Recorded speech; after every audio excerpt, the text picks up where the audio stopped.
نحمده ونصلي ونسلم على رسوله الكريم اما بعد فاعوذ بالله من الشيطان الرجيم بسم الله الرحمن الرحيم فالذين آمنوا به وعزروه ونصروه واتبعوا النور الذي أنزل معه أولئك هم المفلحون صدق الله مولانا العظيم صدق وبلغنا رسوله النبي الأمي الأمين الحبيب الكريم اللهم صل على سيدنا ومولانا محمد وعلى آل سيدنا ومولانا محمد وبارك وسلم عليه الصلاة والسلام عليك يا سيدي يا رسول الله وعلى آلك وأصحابك يا سيدي يا حبيب الله۔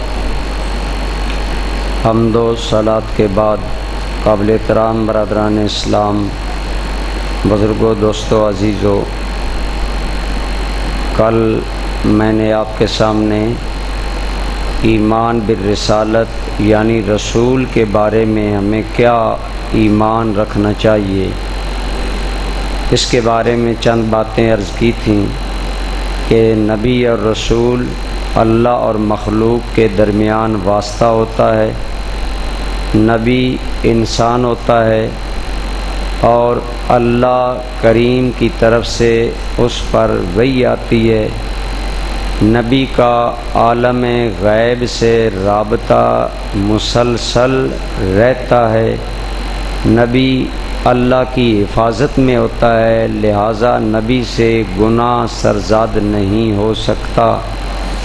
اگر کسی معاملے میں نبی سے کوئی بھول ہو جاتی ہے تو وہ اس لیے کہ نبی بھولتا نہیں بلکہ بھلایا جاتا ہے تاکہ اس بھولنے کے اندر جو حکمتیں ہیں وہ امت پر آشکارا ہوں۔ کل اس بارے میں تفصیلی گفتگو میں نے آپ کی خدمت میں عرض کی۔ مجھے ایک دوست کہہ رہے تھے کہ بعض دوست کہہ رہے ہیں ہمیں آج کا درس سمجھ نہیں آیا۔ اصل میں ہمارے عموماً سمجھنے کا تعلق آج کل بڑی معذرت کے ساتھ کہ چسکے کے ساتھ ہے، چسکا طرز میں ہوتا ہے، یا پھر معجزات، کرامات، عجائبات بیان ہو تو ہم پھر بڑے نعرے لگاتے ہیں۔ اصولی بات، عقیدے کی بات اور اس کے اندر ضروری وضاحت، یہ واضح بات ہے، مشکل چیزیں ہیں، ان پر توجہ دینے سے ہی بات سمجھ آتی ہے، اور توجہ اگر دیں تو یقیناً بات سمجھ آئے۔ بہرحال نبی اللہ کی حفاظت میں ہوتا ہے، معصوم ہوتا ہے وغیرہ سب کچھ کل بیان ہو گیا۔ آج یہ ہے کہ ایمان بالرسالت کے تقاضے، ان میں پہلا تقاضا یہ ہے کہ نبی اور رسول کو اس طرح مانا جائے جس طرح ماننے کا حق ہے۔ اللہ کریم فرماتے ہیں فالذین آمنوا بہ، پس وہ لوگ جنہوں نے میرے نبی کو مانا، ایمان لائے میرے نبی پر۔ ایک بات آگے فرمایا وعزروہ، اور جنہوں نے میرے نبی کی تعظیم کی، دو باتیں۔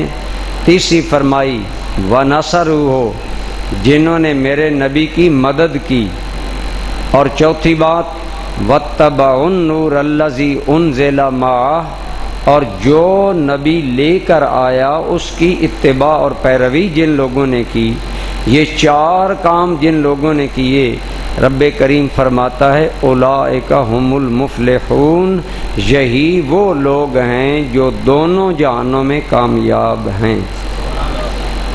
کامل کامیابی انہی کا مقدر ہے جنہوں نے یہ چار کام کیے۔ پہلا کیا ہے؟ نبی کو ماننا، نبی پر ایمان لانا۔ بولیے نبی پر ایمان کیا لانا؟ کہ یہ اللہ کا نبی ہے، اللہ کا نمائندہ ہے، اللہ کا رسول اور قاصد ہے، اللہ کی طرف سے آیا ہے، لہٰذا جو اللہ کی طرف سے آیا ہے واضح بات ہے وہ عام مخلوق اور اللہ کے درمیان واسطہ، وسیلہ اور رابطہ ہے۔ لہذا اس لیے نبی پاک صلی اللہ علیہ وسلم کو اس طرح ماننا جس طرح ماننے کا حق ہے، کہ اوپر سے نہ مانا جائے، دل سے مانا جائے اور ان کے اس مقام کو مانا جائے کہ یہ اللہ کے نبی ہیں، اللہ کے نمائندے ہیں۔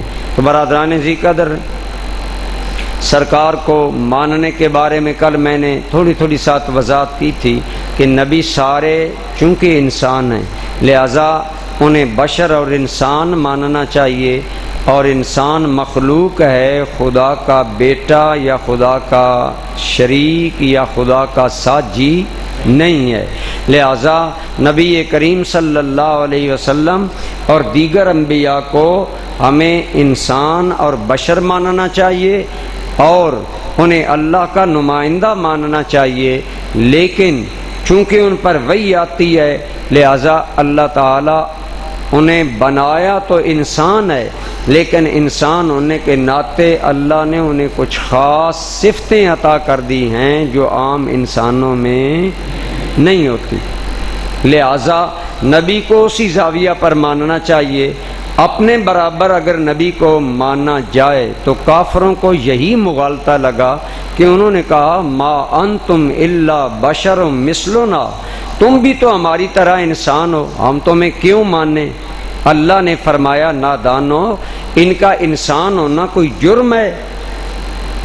انسان ہونا تو شرف ہے، انسان ہونا تو عزت ہے۔ لہذا بعض ان کافروں نے اس لیے نبیوں کا انکار کیا کہ یہ ہماری طرح بشر ہیں، انہوں نے بشر بھی مانا اور اپنی طرح مانا۔ اور قرآن میں یہ بات ہمیں ملتی ہے کہ نبیوں کو اللہ کریم نے، بلکہ خود نبی کریم صلی اللہ علیہ وسلم کی زبان پاک سے رب نے اعلان کروایا، قل، اے میرے حبیب اعلان فرما دیں، انما انا بشر مثلکم، میں تو تمہاری طرح ایک انسان ہی ہوں، لیکن ایسا انسان ہوں کہ یوحا الیہ، میرے پاس میرے رب کی وہی آتی ہے۔ اس سے ایک بات یہ پتہ چلی کہ اللہ نبی اور رسول انسانوں میں سے، بشروں میں سے بناتے ہیں، لیکن عام نہیں، جنہیں چن لیتے ہیں، جنہیں چن لیتے ہیں۔ تو جب اللہ چن لیتا ہے تو پھر وہ عام نہیں رہتا، کیا ہو جاتا ہے؟ خاص ہو جاتا ہے۔ جب خاص ہو جاتا ہے تو پھر ہماری طرح ہے نہیں۔ دوستان گرامی قدر، مفسرین نے بالاتفاق کہا ہے کہ انبیاء انسان ہیں، انسانیت کے تقاضوں میں ہماری طرح ہیں، لیکن اوصاف میں نبی صرف ایک بات میں ہماری طرح ہے کہ نبی بھی خدا نہیں اور ہم بھی خدا نہیں۔ باقی باتوں میں اللہ تعالیٰ نے انبیاء کرام کو اعجاز، شان اور عزت بخشی ہے۔ لہذا اس لیے نبی کو انسان جاننے کے باوجود اپنے لیول پر نہیں ماننا چاہیے، بلکہ ہر انداز میں انہیں اپنے سے اعلیٰ ماننا چاہیے۔ اس سلسلہ میں کیا صحابہ کرام کے سامنے یہ آیت نہیں تھی کہ صحابہ بھی کہتے نبی ہماری طرح بشر ہیں؟ تو اس بارے میں بھی علماء نے فرمایا کہ انبیاء کرام کے بارے میں زبان کھولتے ہوئے بھی ادب کو مد نظر رکھنا چاہیے۔ کیا کرنا چاہیے؟ ادب کو مد نظر رکھنا چاہیے۔ لہذا انسان سمجھتے ہوئے نبی کے کمال کو مد نظر رکھنا چاہیے اور محض اپنی طرح بشر اور انسان کہہ کر نظر انداز نہیں کر دینا چاہیے۔ بخاری شریف کی حدیث ہے، حضور نبی کریم صلی اللہ علیہ وسلم جو عمل حضور کرتے نا، صحابہ شدید کے حریص تھے کہ نبی پاک کی پیروی کریں۔ ہماری طرح صحابہ نہیں تھے کہ کل پرسوں بھی میں نے کہا ہم لوگ استاذ، عالم، پیر اور ماں باپ سے محبت تو کرتے ہیں، بات نہیں مانتے۔ محبت کا دعویٰ کرتے ہیں کہ ہمیں اللہ سے محبت ہے، اللہ کے رسول کے سے محبت ہے، اپنے مرشد سے محبت ہے، لیکن بات نہیں ہم مانتے، عمل نہیں کرتے۔ بہت سے لوگ ہمارے ساتھ محبت کرتے ہیں لیکن ہمارے مشن میں نہیں آتے، کہتے ہیں جی ہمیں آپ سے بڑا تعلق ہے، بڑی محبت ہے، بہت جتاتے ہیں، لیکن ہم زیر لب مسکراتے ہیں کہ اگر آپ کو ہم سے تعلق ہوتا تو آپ کو ہمارے مشن سے بھی کوئی تعلق ہوتا۔ کبھی آپ ہمارے تبلیغی ماہانہ اجتماع میں آتے، کبھی ہمارے درس میں آتے، کبھی آپ دارالعلوم کے ساتھ تعاون کرتے، لیکن ہم لوگ عموماً صحابہ میں یہ بات تھی، جو بات حضور کو کرتے دیکھا فوراً اپنا لیں۔ صحابہ نے دیکھا نبی پاک صلی اللہ علیہ وسلم روزے رکھ رہے ہیں اور روزے لگاتار رکھ رہے ہیں، سحری کو روزہ رکھا، ہم شام کو روزہ کھول دیتے ہیں، حضور نہیں کھولتے، کوئی چیز نہیں کھاتے پیتے، اگلا روزہ جاری، اگلا روزہ جاری۔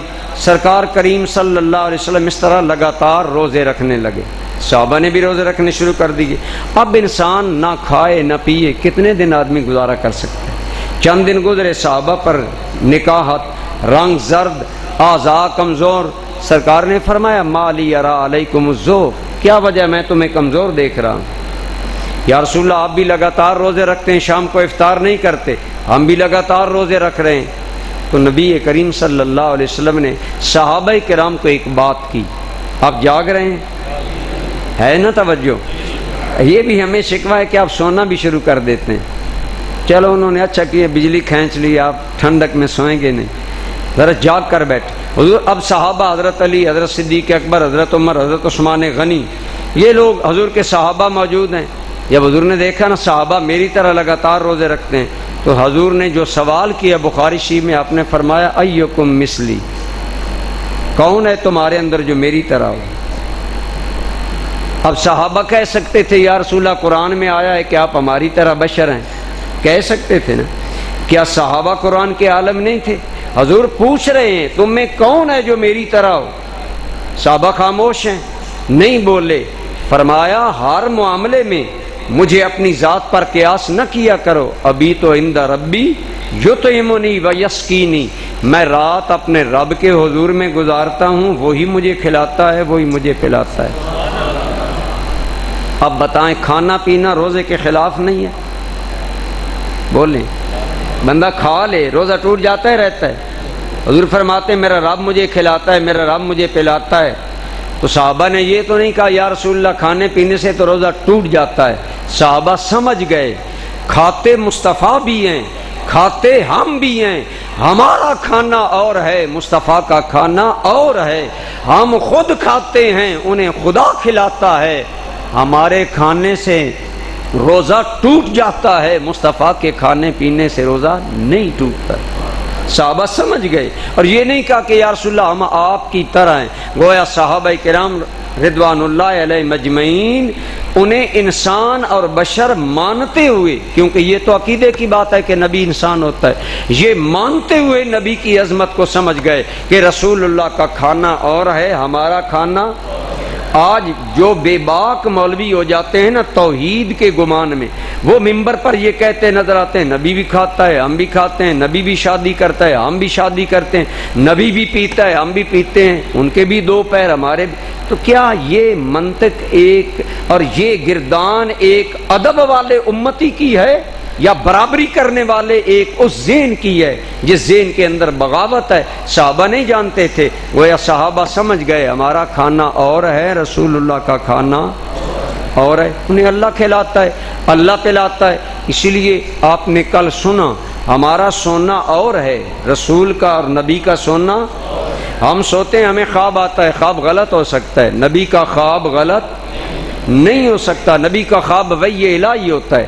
ہم سو جائیں ہمارا وضو ٹوٹ جاتا ہے، نبی سو جائے نبی کا وضو بحال رہتا ہے۔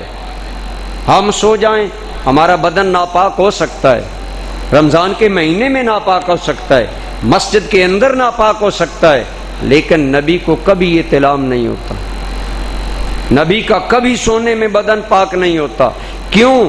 سونا تیرا بھی ہے، سونا اللہ کے نبی کا بھی ہے، لیکن اللہ کے نبی کا سونا یہ ہے کہ اس کی صرف آنکھیں سوتی ہیں، باقی سارا معاملہ خدا کے ساتھ ہوتا ہے۔ تو جس کا معاملہ خدا کے ساتھ ہو اسے اطلاع نہیں ہو سکتا، اس کا بدن ناپاک نہیں ہو سکتا۔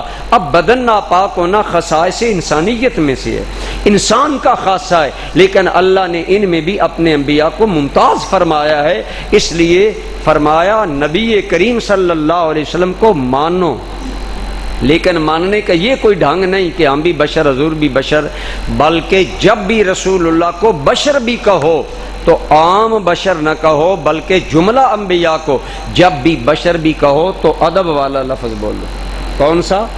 افضل البشر، سید البشر، خیر البشر، عز البشر، عزت البشر، یہ وہ ہیں جن کے صدقے بشریت کو بھی خدا نے عزتیں عطا فرما دی ہیں۔ تو اس لیے نبی پاک صلی اللہ تعالیٰ علیہ وآلہ وسلم آپ کی ذات کے بارے میں بولتے ہوئے بھی، یہ آگے بھی آ رہا ہے، ہمیں ایسے الفاظ استعمال کرنے چاہیے اور ذہن اور فکر میں بھی نبی پاک کو اپنے لیول پر یا انبیاء کو اپنے لیول پر نہیں رکھنا چاہیے، بلکہ انہیں اپنے اور رب کے درمیان واسطہ سمجھتے ہوئے اپنے سے اعلیٰ سمجھنا چاہیے ہر اعتبار میں اور ہر کیفیت میں۔ صحابہ کرام فرماتے ہیں حضور قضاء حاجت کے لیے گئے، ایک صحابی کہتے ہیں میں وہاں گزرا تو میں نے وہاں گندگی میں سے کوئی بھی چیز نہیں پائی، بلکہ وہاں صرف مجھے خوشبو نظر آئی۔ اب قضاء حاجت ہم بھی کرتے ہیں، اللہ کے نبی بھی کرتے ہیں، لیکن ان کو اللہ رب العالمین نے یہ عزت دی، یہ شان دی، یہ ہمیں سامنے رکھنی چاہیے۔ اس لیے دوستان گرامی قدر، پہلا مسئلہ یہ ہے کہ انبیاء کرام علیہم السلام کو جملہ نبوت کا تقاضا یہ ہے کہ نبی پر دل و جان سے ایمان لاؤ، یہ نہیں ظاہر میں تو ایمان لاؤ باطن میں ایمان نہ لاؤ۔ منافق حضور کے پاس آتے، قرآن کریم میں آتا ہے نا سورہ منافقین، اذا جاءک المنافقون قالوا نشہد انک لرسول اللہ، منافق آتے اور کہتے آپ اللہ کے رسول ہیں، ہم مانتے ہیں۔ اللہ نے فرمایا واللہ یشہد انہم لکاذبون، میرے پیارے میں خدا گواہی دیتا ہوں کہ یہ جھوٹے ہیں، یہ تمہیں رسول نہیں مانتے، یہ منافق ہیں، اوپر سے مانتے ہیں اندر سے نہیں مانتے۔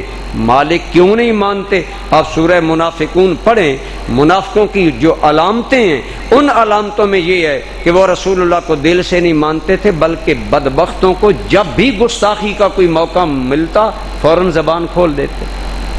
ایک دن سرکار کریم صلی اللہ علیہ وسلم نے کوئی عالم غیب کی بات کی، وہ بیٹھے ہوئے کہنے لگے یہ دور کی باتیں کرتا ہے نبی، ہم اس کے پاس بیٹھے ہیں اور ہم اسے مانتے نہیں، ہمیں نہیں جانتا۔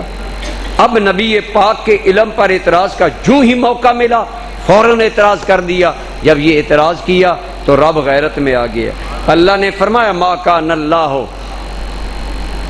اب یہ نہیں ہوگا کہ پاک اور پلیت مل کر رہیں گے، ما کان اللہ لیذر المؤمنین علی ما انتم علیہ حتی یمیز الخبیث من الطیب، اب تم خبیث ان طیب صحابہ میں مل کر نہیں بیٹھ سکتے۔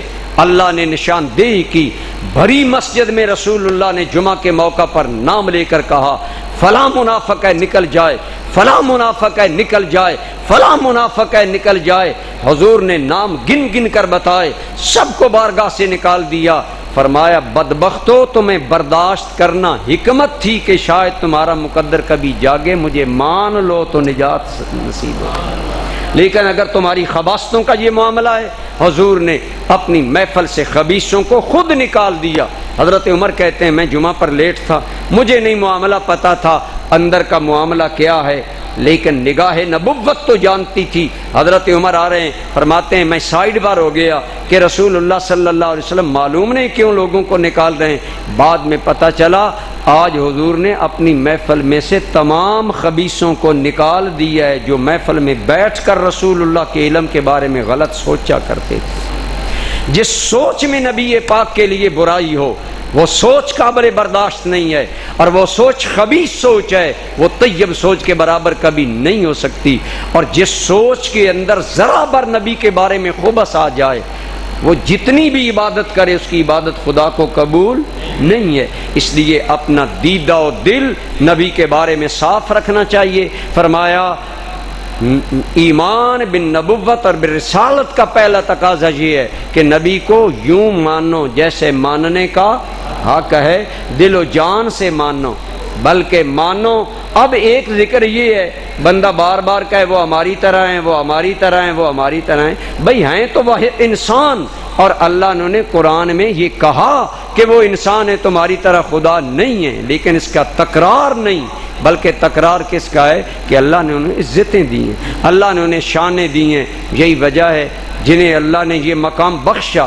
حضرت پیر میر علی شاہ صاحب رحمۃ اللہ علیہ کو حضور کی خواب میں زیارت ہوئی، پیر میر علی شاہ صاحب نے کیا کہا؟ وہ ہماری طرح تھے جو ہمیں نظر آئے؟ فرماتے ہیں نہیں، اس صورت نو میں جان آکھاں، جان آکھاں کہ جانے جہان آکھاں، سچ آکھاں تے رب دی میں شان آکھاں، جس شان تو شاناں سب بنی ہیں، کہ ان کے وجود میں مجھے خدا کی شان نظر آئی، ان کے جمال میں مجھے خدا کا جمال نظر آیا، ان کی ذات میں مجھے خدا کا کمال نظر آیا۔ اسی لیے اعلیٰ حضرت عظیم البرکت بھی فرماتے ہیں، اللہ کی سرتابہ قدم شان ہے یہ، جن سا نہیں انسان وہ انسان ہے یہ۔ قرآن تو بتلاتا ہے ایمان انہیں، ایمان یہ کہتا ہے میری جان ہے یہ۔ یوں نبی کو مانو، یوں نبی پاک صلی اللہ علیہ وسلم کے بارے میں پاکیزہ خیال دل میں رکھو۔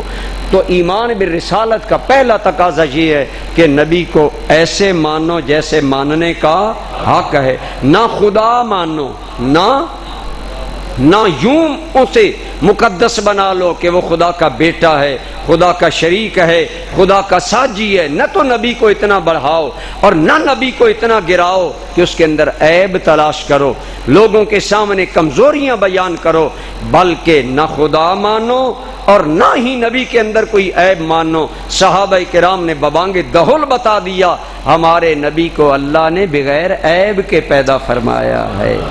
حضرت حسان ابن ثابت کا وہ مشہور و معقول مشہور جو ربائی ہے، حضور کی موجودگی میں پڑھی، وَأَحْسَنُ مِنْكَ لَمْ تَرَ قَطُّ عَيْنِي، یا رسول اللہ آپ سے زیادہ حسین میری نظر نے کبھی کوئی دیکھا ہی نہیں ہے۔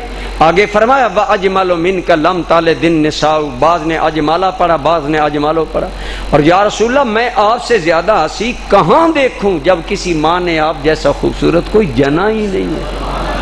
یہاں پر بھی صحابی کی دل کی خواہش پوری نہیں ہوئی حضور کے بارے میں۔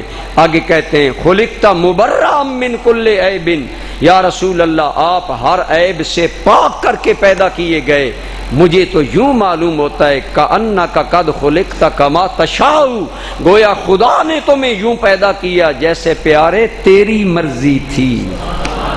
اس میں ایک قابل اصلاح جو بات ہے، آج ہمارے بعض نعت خوان اور بعض کم علم رکھنے والے علماء یہ مسئلہ دھڑلے سے کر دیتے ہیں کہ اللہ نے حضور کو ایسے بنایا جیسے حضور کی مرضی ہے۔ یہ ثابت نہیں، یہ بات یاد رکھیں، یہ بات ثابت نہیں کہ اللہ نے حضور کو ایسا بنایا جیسے حضور کی مرضی تھی، لیکن صحابی کے کمال محبت کا عالم یہ ہے کہ صحابی تشبیہ دے کر کہتے ہیں یا رسول اللہ مجھے تو یوں لگتا ہے کہ رب نے آپ کو آپ سے پوچھ کر بنایا ہے، جیسے تم چاہتے تھے ایسا۔ تو تشبیہ ہے، کیا ہے یہاں پر؟ کأنہ کا، بولیے کیا ہے؟ کأنہ تشبیہ ہے، تشبیہ حقیقت نہیں ہوتی۔ ایک آدمی کسی کو کہتا ہے یہ بھائی اتنا بہادر ہے گویا کہ شیر ہے، تو کیا وہ جنگل کا شیر ہے؟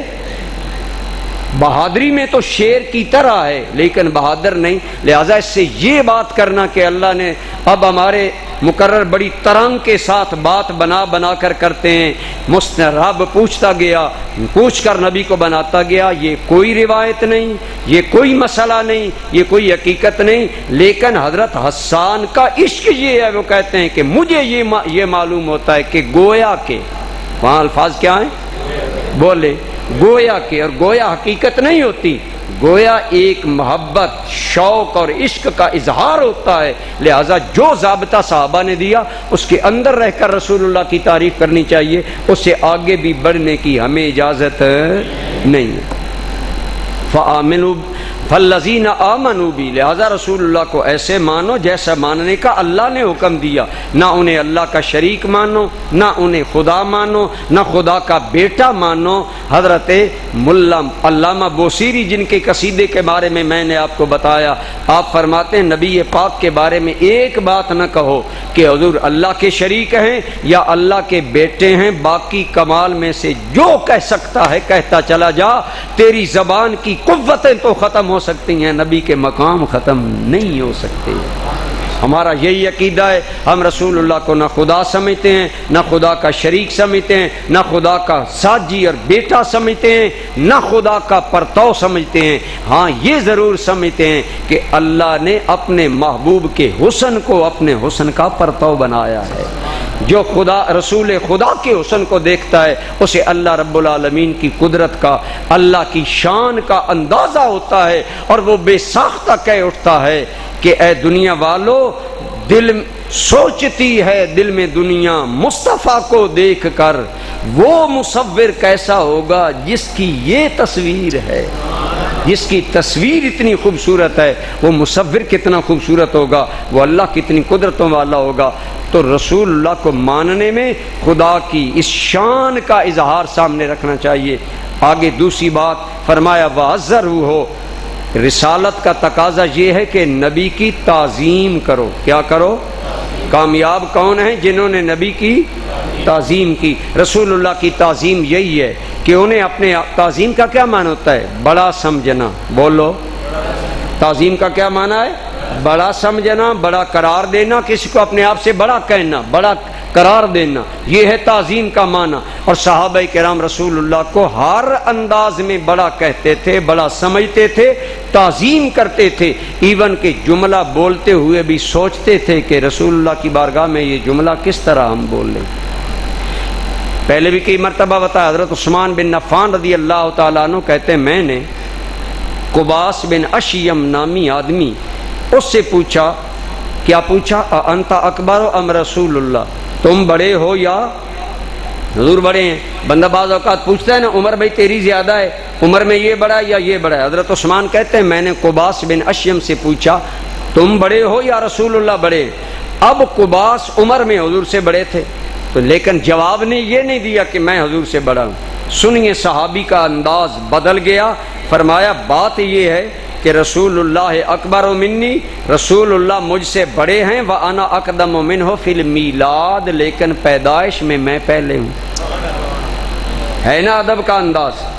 الفاظ بولتے ہوئے بھی نبی کا ادب پیش نظر ہے، یہ نہیں کہ ممبر پر بیٹھے جو منہ میں آیا وہ بولتا چلا گیا، بلکہ زبان کو لگام دے کر رکھنی چاہیے، سوچ کر بولنا چاہیے۔ حضرت عباس یہ کون ہے؟ نبی پاک کے چچا جان۔ کون ہے؟ حضرت عباس نبی پاک کے چچا جان ہے۔ واضح بات ہے چچا بڑا ہوگا، بعض اوقات چچا چھوٹا ہو سکتا ہے، اگر باپ کئی شادیاں کرے تو ایک چچا جو ہے وہ بھتیجے سے چھوٹا ہو سکتا ہے، لیکن حضرت عباس رسول اللہ سے عمر میں بڑے تھے۔ حضرت عباس سے کسی نے پوچھا آپ بڑے ہیں یا رسول اللہ بڑے ہیں؟ تو حضرت سیدنا عباس بن عبد المطلب ہیں نبی پاک کے چاچا جان، لیکن کیا جواب دیا؟ فرمایا ہوا اکبر منی، وہ مجھ سے بڑے ہیں، وَأَنَا وُلِدْتُ قَبْلَهُ، لیکن پیدا میں پہلے ہوں۔ دیکھیں صحابہ کا انداز ادب آشنا ہو گیا، ادب میں ڈھل گیا۔ یہی بات ہے کیوں اللہ نے فرمایا لا تجعلوا دعاء الرسول کا دعائے بعدکم، لا تجعلوا دعاء الرسول بینکم کا دعائے بعدکم بعدا، جیسے اپنے میں ایک دوسرے کو بلاتے ہو نا، یوں میرے نبی کو نہ بلایا کرو، بات بھی کرنے لگو تو سنبھل کر۔ کئی مرتبہ آپ کو بتایا صحابہ حضور کی بارگاہ میں الفاظ چنتے ہوئے ڈرتے تھے، خود نہیں بولتے تھے۔ حضرت طلحہ کہتے ہیں مجھے ایک مسئلہ درپیش تھا، ایک بدو آیا، میں نے اس کو کہا تم رسول اللہ سے سوال کرو۔ فرماتے ہیں ہمیں ڈر لگتا تھا کہ کوئی منہ سے ایسا جملہ نہ نکل جائے جو آپ کی ادب، احترام اور شان، اور بدو چونکہ دیہاتی آدمی ہیں، انہیں ہر کوئی معاف سمجھتا ہے کہ یہ بیچارے دیہاتی ہیں، سادہ لوگ ہیں۔ صحابہ کہتے ہیں ہم مدتوں انتظار کرتے رہتے، کوئی مسئلہ ہوتا، کوئی آدمی آئے حضور کی بارگاہ میں دیہاتی سوال کرے، ہم مسئلہ سمجھ جائیں۔ تو بہرحال صحابہ کرام قول میں بھی نبی پاک کا احترام کرتے۔ یہودی اور منافق جن کا پہلے ذکر ہوا، جنہوں نے اوپر سے رسول اللہ کو ماننا، اندر سے نہیں ماننا، اللہ نے فرمایا میرے حبیب انہوں نے تمہیں نہیں ماننا، کچھ لوگ اوپر سے مان گے۔ آگے حضور نے فرمایا لیکن انہیں خدا کے دین کا اتنا حصہ بھی نصیب نہیں ہوگا جتنا ایک تیر شکار کو لگے پھاڑ کر پرے چلا جاتا ہے۔ تیر کے منہ پر کتنی بوٹی ہوتی ہے، خون کا ایک قطرہ رہ جاتا ہے، سارے بدن کو تیر چیر کر نکلتا ہے، یوں ہی وہ دین سے بڑے نکلیں گے لیکن دین نصیب نہیں ہوگا۔ کیوں؟ دل میں دین والے نبی کا مقام نہیں ہوگا، احترام نہیں ہوگا، حضور کی عزت نہیں ہوگی، حضور کی تعظیم نہیں ہوگی۔ برادران گرامی قدر، نبی پاک کی تعظیم، پھر نصرت رسول اللہ، پھر نبی پاک کے دین کی خدمت، اور جب ادب والے خدمت کرتے ہیں تو رسول اللہ راضی بھی ہوتے ہیں۔ تو اس لیے آج اگر آپ چاہتے ہیں حضور راضی ہوں، اللہ راضی ہو، حضور کے دین کے معاون بن جائیں کسی انداز میں۔ کسی دینی مدرسہ کے ماہوار معاون بن جائیں، مسجد کے ماہوار معاون بن جائیں، کوئی دینی کام ہو رہا ہے اہل سنت والجماعت کا، اس میں سپورٹر بن جائیں، اس میں مدد کریں، اس میں تعاون کریں، اپنی زندگیاں کھپائیں، اپنی جوانیاں کھپائیں۔ خدا کی قسم جو لوگ رسول اللہ کے دین کے لیے قربانیاں دیتے ہیں ان کے لیے رسول اللہ کی بارگاہ میں بڑا مقام ہے، بہت بڑا مقام ہے۔ اب یہ وقت نہیں میں اس پر تفصیلی، آج ہمارے سنیوں کے اندر سب سے بڑی کمزوری یہ ہے کہ ہم نصرت رسول نہیں کرتے، نبی پاک کے مشن کی مدد نہیں کرتے، حضور کے مشن کے لیے کام نہیں کرتے۔ ہم الحمدللہ اپنی بساط کے مطابق بزم الکرم کے ذریعے یہی چیز آپ کے اندر پیدا کرنا چاہتے ہیں۔ آپ جو اس جوانی میں ہمارے بچے اعتکاف کے لیے 10 دن آئے، یقیناً یہ رسول اللہ کے دین کی نصرت ہے، یہ اللہ کے دین کی خدمت ہے، رسول اللہ کے دین کی خدمت ہے، اور یقیناً اس کی قدر ہے اللہ رسول کی بارگاہ میں۔ اسی طرح جو بھی قربانی دیتا ہے، وہ میں نے پچھلی دفعہ بھی بتایا، حضور کا ایک صحابی تھا، ماں باپ کافر تھے، انہوں نے روک لیا، کہا تن کے کپڑے بھی تمہیں مدینے نہیں لے جانے دیں گے۔ کسی سے پرانا ٹاٹ مانگا، 2 ٹاٹ بدن پر پہن کر رسول اللہ کی بارگاہ میں آ گئے، سب کچھ اللہ کے دین کے لیے قربان کیا۔ ایک دن وہ قرآن پڑھ رہے تھے اونچا مسجد میں اونچا قرآن پڑھنے سے بچنا چاہیے تاکہ کسی کی عبادت میں خلل آئے، اونچا بولنا نہیں چاہیے، زیادہ باتیں نہیں کرنی چاہیے، لوگوں کی عبادت میں خلل نہ آئے۔ وہ قرآن پڑھ رہا تھا، ایک صحابی نے جھڑکا، عبداللہ آہستہ قرآن پڑھو، اونچا قرآن پڑھ رہے ہو۔ تو بات تو انہوں نے صحابی نے ٹھیک کی، یہ بات حضور نے سن لی، تو حضور نے فرمایا سے جھڑکو نہیں، انہو یحب اللہ ورسولہ، یہ اللہ اور اللہ کے رسول کا عاشق ہے، ان سے محبت کرتا ہے، اس عبداللہ کو نہ جھڑکو، یہ وہ ہے جو تن کے کپڑے بھی اللہ کے نبی کے دین پر وار کرا گیا۔ آج ہم سوچیں مسجد امیر حمزہ میں اتنا بڑا اعتکاف کا نظام چل رہا ہے، کوئی ہمارا اس میں حصہ ہے؟ اتنے بڑے 2 دارالعلوم پنڈ دادن خان میں چل رہے ہیں اہل سنت والجماعت کے، سوچیں گریباں میں جھانکیں، آپ کا حصہ ہے؟ اگر ہے تو اللہ کا شکر ادا کریں، نہیں تو رسول اللہ کے دین کے آج مددگار بنیں۔ ہم سنی لوگ دین کا کام نہیں کرتے، سستی کرتے ہیں، جس کا نتیجہ یہ ہوتا ہے کہ ہمارا دن بدن دینی حوالے سے ہم کمزور ہوتے جاتے ہیں۔ خدا را آئیے، ہمیں اللہ نے ساری عزتیں حضور کے دین کے صدقے عطا کی، ہماری ساری عزتیں حضور کے نام سے ہیں۔ اقبال نے کہا تھا آب روئے مازنا میں مصطفیٰ، ہماری ساری عزتیں رسول اللہ کے نام کی وجہ سے۔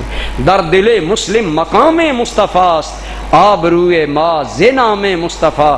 خدا کی قسم نام مصطفیٰ کی عزت کا تمہیں اس وقت پتہ چلے گا جب لوگ قیامت کے دن بلبلا اٹھیں گے، عرض کریں گے مالک حساب کتاب لے، رب حساب کتاب لے گا۔ مالک اگر ہم نیک ہیں تو جنت دے، رب فرمائے گا ٹھہر جاؤ، جنت میں سب سے پہلے میرا یار جائے گا یا میرے یار کی امت جائے گی؟ حضور فرماتے ہیں جنت میں میں نبیوں سے پہلے جاؤں گا، میری امتوں سے پہلے جائے گی۔ ہمارے اندر کیا سرخاب کا پارا میں لگا ہے، ہمیں پہلے جنت میں داخل کیا جائے گا، وہاں عزتیں ملیں گی، حضور کی امت کے چہرے جگمگائیں گے، ہاتھ جگمگائیں گے، پاؤں جگمگائیں گے، لیکن ان کے جگمگائیں گے جو بے نماز ہیں، جنہوں نے کبھی نماز کا نام نہیں لیا، مسجد کا دروازہ نہیں دیکھا۔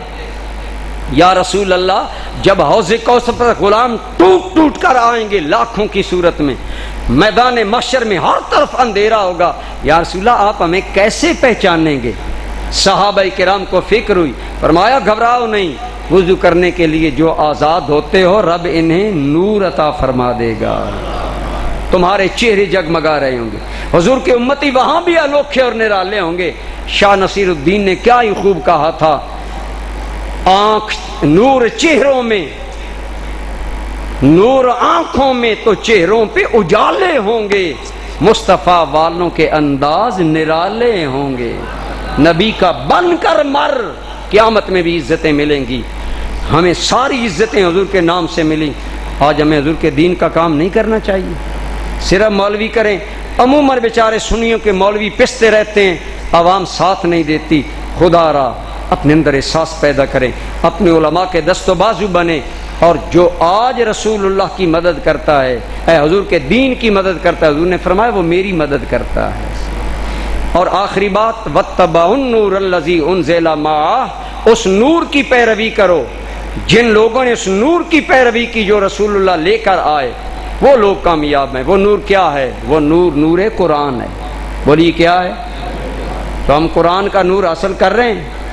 ہم تو رمضان میں نیا قرآن خریدتے ہیں، بڑی قیمتی چولی چڑھاتے ہیں، مسجد میں رکھ جاتے ہیں، مسجد والوں تم پڑھو، ہم نے نہیں پڑھنا۔ میں نے اگلے دن بھی کہا الماریاں کھولو، بھری پڑی ہیں۔ پھر عجیب بات، قرآن وہ رکھتے ہیں جو پڑھنے کے قابل نہیں ہوتے، یعنی ان کی انتہائی باریک لکھائی ہوتی ہے۔ خدا را اگر قرآن رکھنا ہی ہے، آج مسجدیں انتظامی اتنی غریب نہیں ہیں کہ قرآن نہ لے سکیں۔ پہلی بات تو یہ خود پڑھیں، خود کیوں نہیں پڑھتے؟ دوسروں کے لیے رکھ جاتے ہیں پڑھیں، خود نہیں پڑھتے۔ یہ بہت بڑا المیہ ہے ہمارے اندر، ہم قرآن نہیں پڑھتے، قرآن کی تلاوت نہیں کرتے، قرآن سمجھتے نہیں ہیں، اور پھر رکھ جاتے ہیں، وہ رکھتے ہیں جن سے کوئی پڑھتا نہیں۔ وہاں ہمارے کوٹ کلام مسجد میں الماریوں کی الماریاں بھری ہوئی ہیں، چھوٹی لکھائی والے قرآن کریم۔ اب سمجھ لیا میں نے باپ کی ساری زندگی کا بڑا اجر دے دیا، ایسا قرآن مسجد میں رکھ آیا جو اینک کے بغیر پڑھا نہیں جا سکتا، اور خود کبھی پڑھا نہیں ہے۔ خود کیوں نہیں پڑھتے؟ آپ قرآن پڑھیں۔ حضرت عیسیٰ علیہ السلام گزر رہے تھے، ایک قبر والے کو عذاب ہو رہا تھا، آپ گزر گئے۔ اللہ کا معاملہ اللہ کے بندے کا اللہ جانے۔ حضرت عیسیٰ واپس آئے، پھر نظر پڑی تو دیکھا قبر والے کو ثواب مل رہا ہے، اس کی قبر جنت کا باغ بنا ہوا ہے۔ تو پتہ چلا تیری اور میری نظر قبر سے اندر نہیں دیکھتی، نبیوں کی نظر دیکھ سکتی ہے۔ عرض کیا یا اللہ میں گیا، معاملہ اور تھا، اب معاملہ اور ہے، ذرا بتا سکتا ہے یہ کرم کیوں ہوا؟ فرمایا عیسیٰ جب یہ بندہ مرا نا، اس کی بیوی حاملہ تھی، اس نے بیوی کو وصیت کی اگر میرے بعد بچہ ہو یا بچی، آسمانی کتاب کی تعلیم دلانا جب بولنے کے قابل ہو۔ اے میرے پیغمبر، اپنے گناہوں کی وجہ سے یہ عذاب میں گرفتار تھا، تیرے جانے کے بعد اس کا بچہ بالغ ہوا، اس کی بیوی اسے وہاں لے گئی، آسمانی کتاب میں سے اس نے اسے بسم اللہ پڑھائی۔ مجھے حیا آتی ہے جس کا گناہوں سے پاک بچہ مجھے رحمان رحیم کہے، میں اس کے باپ کو عذاب دوں، میں نے اس کے باپ کے گناہ معاف فرما دیے۔ خود پڑھنا قرآن، تیرے ماں باپ کو ثواب ملے۔ قرآن مسجد میں رکھے گا، قرآن مدرسے میں رکھے گا۔ میں یہ نہیں کہہ رہا کہ آپ نہ دیں، اگر دینے ہوں مدرسہ یا مسجد میں قرآن تو وہ دیں جو پڑھے جائیں، اور وہ عموماً اچھی چھپائی والا قرآن، موٹے الفاظ والا قرآن، خوبصورت ورق والا، اور عموماً 16 سطروں والا قرآن کریم چل رہا ہے، ضیاء القرآن کے چھپے ہوئے۔ پھر مشنری آپ سنی لوگ نہیں ہیں، خریداری اپنے بندوں سے نہیں کرتے، غیروں سے ہم لوگ کرتے ہیں۔ بہرحال قرآن فرمایا وہ لوگ کامیاب ہیں جو اس نور پر عمل کریں گے جو میرا نبی نور لے کر آئے، اور وہ نور کیا ہے؟ بولیے اونچے بولیں، قرآن۔ تو عمل تو وہ کرے گا جسے قرآن کا ترجمہ آتا ہو۔ ہمیں قرآن کا ترجمہ آتا ہے؟ آج ہمارے معاشرے کے کتنے لوگ ہیں جنہیں قرآن کا ترجمہ آتا ہے؟ میں یہ بارہا آپ کے دل کے دروازے پر دستک دیتا ہوں، چلو قرآن تو دور کی بات ہے، نماز کا ترجمہ ہمیں آتا ہے؟ اگر نہیں آتا تو مسجد میرے حمزہ میں 10 دن اعتکاف کریں، ہم آپ کو یاد کروا دیں گے۔ اور یہ موقع آپ کو دیا گیا کہ آئیں، سیکھیں دین، پڑھیں دین۔ ہمیں نماز کا ہی پتہ نہیں۔ میں کہتا ہوں دوست کا میسج آئے نا یا فون آئے، بات نہ سمجھ آئے، دوڑ کر باہر نکلتا ہے، جی سگنل نہیں ہے ذرا ٹھہرنا، اور جب تک دوست کی بات سمجھ نہ آئے سکون نہیں آتا۔ حیرت ہے دوست کا فون آئے، دوست سے بات چیت ہو رہی ہو، سمجھنا ہے، کہتے جی سمجھ نہیں آ رہی، بات نہیں ہو سکی۔ بھائی دوست سے بات کرتے ہوئے سمجھنا آئے تو تمہیں سکون نہیں ملتا۔ اپنے رب سے ساری زندگی نماز کرتے ہوئے باتیں کرتا ہے لیکن ترجمہ پتہ ہی نہیں۔ کیا ہماری مسلمانی ہے؟ کس طرح کے ہم مسلمان ہیں؟ ہم مسلمان آج دنیا داری کے ہو کر رہ گئے۔ فرمایا کامیاب لوگ وہ ہیں جنہوں نے نبی پاک کے نور پر عمل کیا، وہ نور قرآن ہے۔ قرآن پڑھیں، سمجھیں، عمل کریں۔ حضور کی شریعت نور ہے، بولی حضور کی شریعت۔ ہم جانتے ہیں یہ کام نبی پاک کو ناپسند ہے، ہم پھر بھی وہ کرتے ہیں۔ ہمیں پتہ ہے نماز نہ پڑھنا نبی پاک کو ناپسند ہے، بولیے ہے ناپسند کہ نہیں؟ لیکن ہم پھر بھی نماز نہیں پڑھتے۔ حضور کو پتھر مارے گئے، دندان مبارک شہید کیے گئے، رخسار پاک زخمی کیا گیا، حضور نے کافروں کو بد دعا نہیں دی۔ اگر کبھی انہیں ہلاکت کی دعا دی ہے تو اس وقت جب انہوں نے جنگ خندق میں رسول اللہ کی 3 نمازیں ضائع کروائیں۔ گویا جان سے بھی پیاری حضور کو نماز ہے، اور آج تو حضور کا عاشق بھی ہے اور نماز بھی نہیں پڑھتا. کہتا ہے میں رسول اللہ کا بڑا عاشق ہوں اور کبھی مسجد کا دروازہ تک نہیں دیکھا. ہمارے محلوں کے محلے مسلمانوں کے بھرے پڑے ہیں. میں آپ سے پوچھتا ہوں، چلو انہیں تو پتہ نہیں کہ نماز اتنی ضروری ہے، کبھی آپ نے اپنے پڑوسی کو کہا کہ آپ نماز پڑھیں؟ اور اگر کہتے ہیں تو سنجیدگی سے نہیں کہتے، سنجیدگی سے اس کے پاس جائیں، اسے بتائیں بے نماز کا ٹھکانہ جہنم ہے، آپ نماز نہیں پڑھیں گے آپ جہنم میں جائیں گے. خدا کا قرآن کہتا ہے جہنم میں جائے گا بے نماز، میں نہیں کہتا. ناراض نہ ہوں بے نماز لوگ کہ قریشی صاحب ہمیں جہنمی کہہ رہے ہیں. قرآن کہتا ہے کہ بے نماز کا ٹھکانہ جہنم ہے. ہمارا بھائی جہنم میں جا رہا ہے اور ہمیں ہے کوئی احساس؟ فرمایا کامیاب کون ہے؟ جو رسول اللہ کے نور پر عمل کریں گے، جو رسول اللہ کی پیروی کریں گے. صحابہ کرام کی پیروی کا معاملہ کیا؟ رات ہوئی ابھی صبح ہوئی، حضور نے فرمایا فلاں جگہ پر کافر مد مقابل آ گئے، جلدی کرو نکلو جہاد کے لیے. یہ اعلان مدینہ بھر میں ہوا، مدینہ بھر میں ہوا. حضور کا ایک نوجوان صحابی ہے، خنزلہ نام ہے، شادی ہوئی اور آج جو رات گزری یہ رات شب زفاف تھی، پہلی شادی کی رات. صبح اعلان ہوا. حضرت خنزلہ کو جب پہنچا کہ رسول اللہ جہاد کے لیے بلا رہے ہیں، غسل نہیں کیا جہاد میں چلے گئے. پہلی رات گزاری شب زفاف کی، حضور نے بلایا جہاد کے لیے، صحابی نے لیت و لال نہیں کیا، نکل کھڑا ہوا. آج کے نوجوانوں آپ کا جوانیاں اللہ رسول کے لیے وقف کرنا آپ کو مبارک ہو، لیکن رسول اللہ کے جوان صحابہ کا معاملہ بھی دیکھیں. خدا کا کرنا جنگ میں گئے شہید ہو گئے، اب بدن ناپاک تھا. صحابہ کرام تلاش کرنے لگے. فرمایا خنزلہ کسی کو ملا؟ یا رسول اللہ نہیں ملا. اور ایک آدھ اب صحابہ کہتے ہیں حضور بطور خاص پوچھ رہے. فرمایا لوگوں وہ تمہیں یہاں نہیں ملے گا، وہ جنبی تھا، بدن ناپاک تھا، اللہ کے راستے میں شہید ہو گیا، اس سے فرشتے غسل دے رہے.